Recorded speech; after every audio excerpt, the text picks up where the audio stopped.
अब मैं बताता हूँ कि हमारे साथ हुआ क्या। हम लोग थाईलैंड से, बैंकॉक से ट्रेन ली हमने। पहले तो मलेशिया थे, मलेशिया से यूएस का वीज़ा लिया। उसके बाद 7 दिन वहाँ वेट करनी पड़ी। तो वहाँ से हम चले सीधा ट्रेन में, पूरा सफ़र किया। फिर जाके लॉस, पूरा थाईलैंड क्रॉस करके लॉस बॉर्डर तक हमने ट्रेन का सफ़र किया।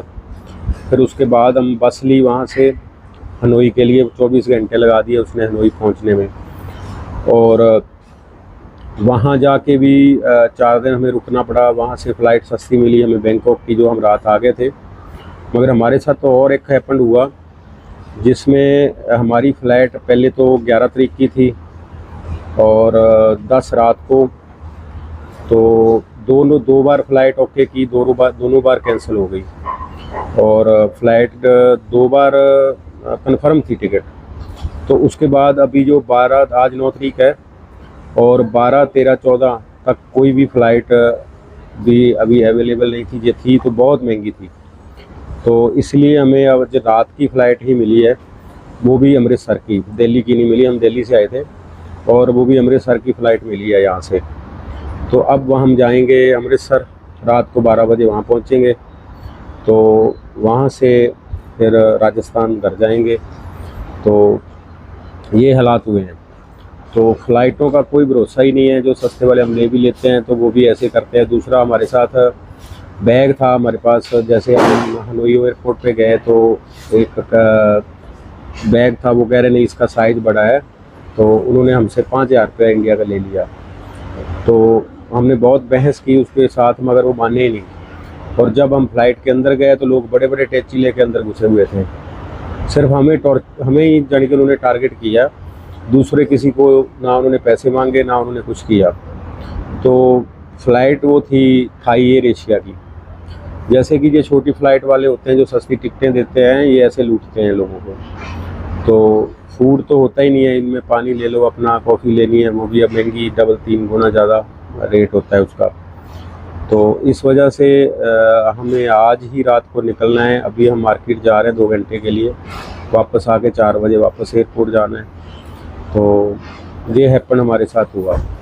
दूसरी बात मैं बात कर रहा था, जैसे यूएस वीज़ा की। हमने, जैसे मैं बता दूं लोगों को कि जो वीज़ा है यूएस का, वो आप 3rd कंट्री से कर सकते हो। उन्होंने नोटिस जारी किया, मैंने गूगल पे देखा था। 3rd कंट्री से आप अपना वीज़ा जो है अप्लाई कर सकते हो। थाईलैंड, सिंगापुर, मलेशिया, दुबई, जहाँ से भी आपको स्लॉट मिलता है। हमारा आने का मकसद ये था कि एक तो वो 25,000 रुपया वहाँ स्लॉट का मांग रहे थे, जो 1 महीने के अंदर देते हैं। तो इस हिसाब से हम अपना ख़र्चा लगाते। जैसे दिल्ली जाते हैं, दिल्ली जाना आना, होटल का ख़र्चा, पहले फिंगर करवाओ, फिर जाके 10 दिन बाद फिर इंटरव्यू होगी। तो हमें 1.5 लाख में पड़ रहा था वो सारा। तो 18,000 की हमें रिटर्न टिकट मिल गई थी मलेशिया की। और 20 को हम पहुँचे थे, 21 की हमारी अपॉइंटमेंट थी। जो हमने D60 फॉर्म भरा था सारा, हमने अच्छी तरह याद भी किया था। उसमें मेरा दोस्त था, थोड़ी 1-2 गलतियाँ हो गई थी उससे, तो हमने उसी हिसाब से याद करा था उसको। मगर जब हम वहाँ गए अंदर, मैं और मेरा बेटा था, हम दोनों गए जब, तो उन्होंने हमें कुछ ज़्यादा नहीं पूछा। सिर्फ यही पूछा उन्होंने, वो कंप्यूटर के अंदर देख रहा था, टाइप कर रहा था, और मुझे पूछा कि आर यू डॉक्टर। तो मैंने कहा यस सर।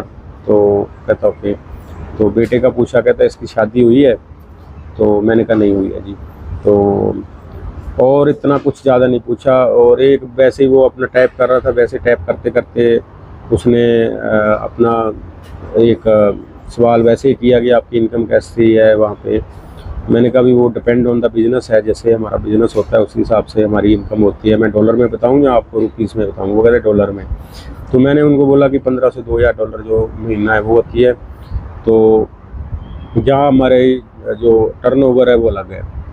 तो वो बताया मैंने। तो और कुछ नहीं पूछा उन्होंने, ना इतना देखा, ना करा, ना कुछ। तो हमारे से एक और अपन हुआ कि हम वहाँ जैसे मलेशिया में ये है कि उसी वक्त फिंगर हो जाते हैं। साथ में ही आपके एक काउंटर पे फिंगर होंगे, दूसरे काउंटर पे वो एक फ़ोटो लेंगे, पासपोर्ट देखेंगे, और उसके बाद एक गोरा गोरी जो है, वो इंटरव्यू ले रहे थे। 2 खिड़कियाँ बनी हुई थी।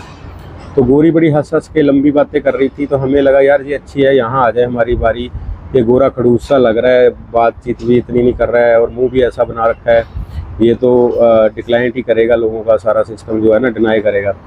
तो कुदरतन हमारी बारी वो गोरे के पास ही आ गई। उसने कुछ भी हमें नहीं ज़्यादा पूछा, तो कोई ज़्यादा सवाल नहीं किया। वो सिस्टम के अंदर देख रहा था सारा, जो हमने D60 फॉर्म भरा हुआ था।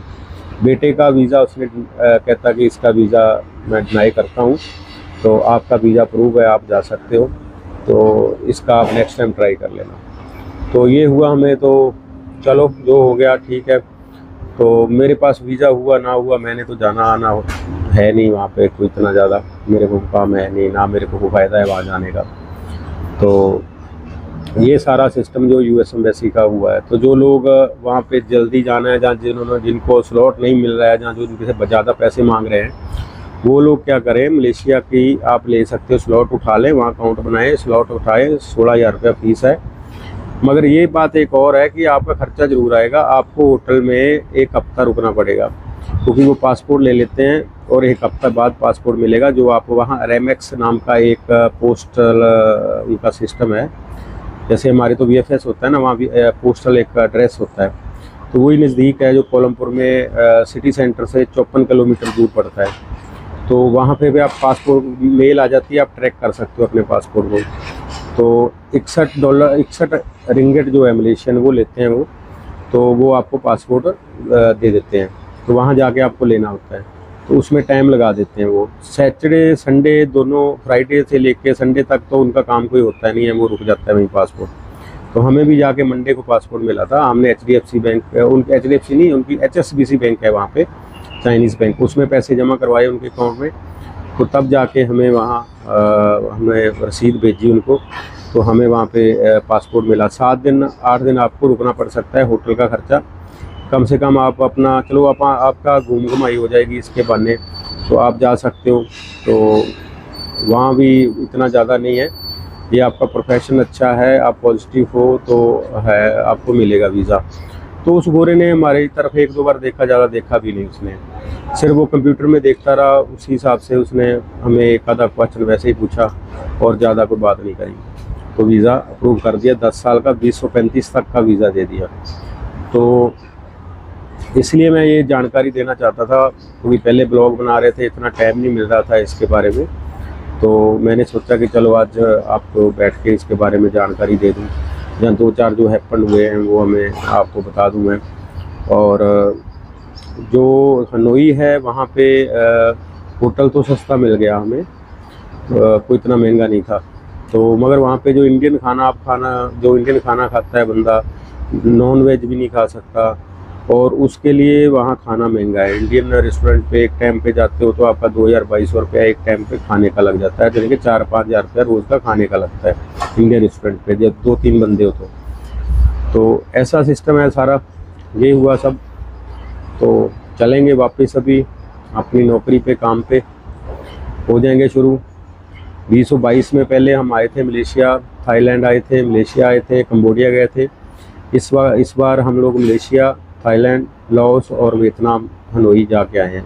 4 कंट्रियाँ इस बार निकाली हमने। तो चलो उस बहाने से हम घूम भी लिया थोड़ा, तो फजूल खर्ची भी थोड़ी हो गई उसकी वजह से, क्योंकि इधर उधर तो टिकट हमें सस्ती मिल रही थी। हनोई जाके हमने लाओस में जब विंटन गए तो हम वहाँ पे चेक किया तो 4-4.5 हज़ार की टिकट मिल रही थी हनोई से बैंकॉक, तो हमने उसी वक्त बुक कर ली थी।